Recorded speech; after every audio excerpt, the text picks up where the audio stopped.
Hi, I'm Tay. I'm Brock.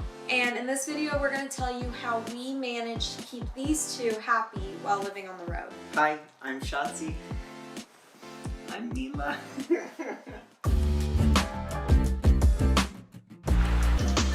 So our first tip is to get a bed that fits perfectly in the back of our car and in the walkway, and it's so nice because we can just transfer it back and forth. And it helps them know when they're in the trailer that this is their space where they're supposed to stay. Otherwise, they're just walking around and getting in the way.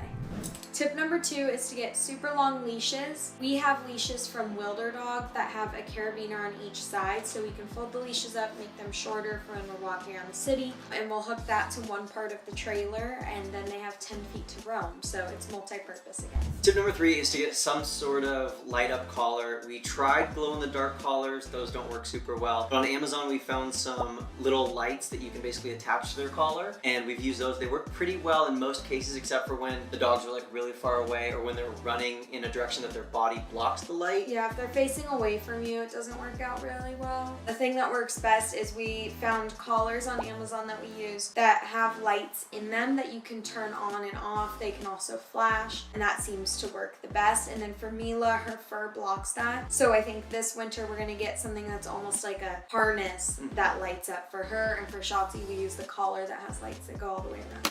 Tip number 4, get rain jackets. I think that's the most important article of clothing, because if you're in a car or a trailer, you do not want wet dog smell. And then also a dog specific towel, because you don't want to use your human towel. So we got this really cool one that has little hand slots that you can put your hands in, so you can like grip them real well and rub them down and dry them off, and it's a super absorbent towel. Tip number 5 is to work on some basic commands before you move into the van or the trailer. We worked on stay and worked on practicing staying in the back of the car. So now we can pretty much go anywhere, leave the car door open. They hang out on their bed in the back and they don't move. Even if a dog walks by, they see a squirrel, they know that they can't leave the car. That makes it easy for us to clean up and get ready to hit the road, change, cook, do whatever we need, and we know that they're safe back there. We've also worked on recalls since we're in the wild a lot and they're running around, and anything else that might help you. So whether that's place so that they know to stay on their bed while you're cooking to prevent any injuries, just things like that. It makes van life a whole lot easier when you don't have to worry about them. Tip number 6 is to make sure that they have a chance to stretch their legs and go potty every time you stop. We're really good about this, and we got it down to a little routine. So when we stop to get gas, I start the gas, she goes into the gas station to use the restroom, get snacks or water, and then when she comes out, we'll switch. I'll go into the restroom and she will take them for a walk and to go potty, just because it's important to make sure that they have time to use the facilities as well. Yeah, and you know, they're in a car all day, maybe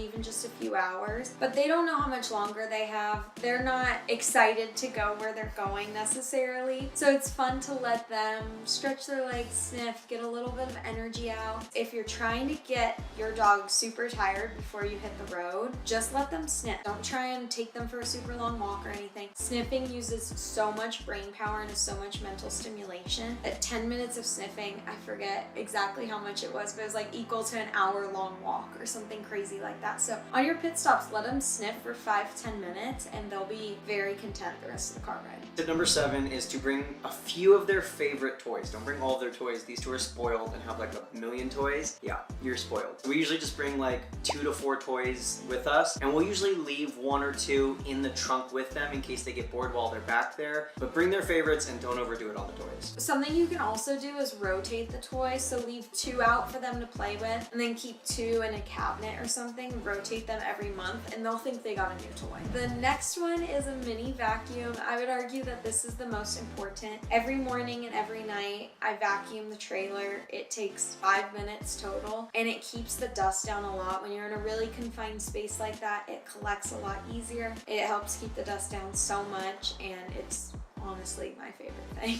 Number 9 is to get a collapsible crate, which is great for them to have a safe space. It's great that it's collapsible because it fits in the trunk of the car right beneath their bed. And then if we ever do need to go to an Airbnb or a hotel or leave them somewhere where they need a crate, we have that available, and they make some really lightweight, affordable, collapsible crates. Yeah, I think the one we have is like 8 pounds or something crazy. Tip number 10 is to have some sort of designated area for the dog's things, because then otherwise their stuff just gets piled in with your stuff, it gets messy, see if you have a specific cabinet or a box or a tray that is just for their toys and their leashes and their towels and anything else. Helps keep it more confined and organized. It also helps ensure that you don't have too much stuff for them. So if you get something new, you know you have to exchange it. It's really important to have a designated space for everything in a van or a trailer, and so that just helps kind of keep you in check. In line with that, in the Airstream Basecamp 20X, our food container fits perfectly under the front benches, and we can fit, what, like a week and a half, 2 weeks of food in it. We will link it in the description, but fits perfectly, it stays out of the way, and I think that's one of the biggest challenges is where do you store food, especially if you have 2 big dogs. So that works very well. We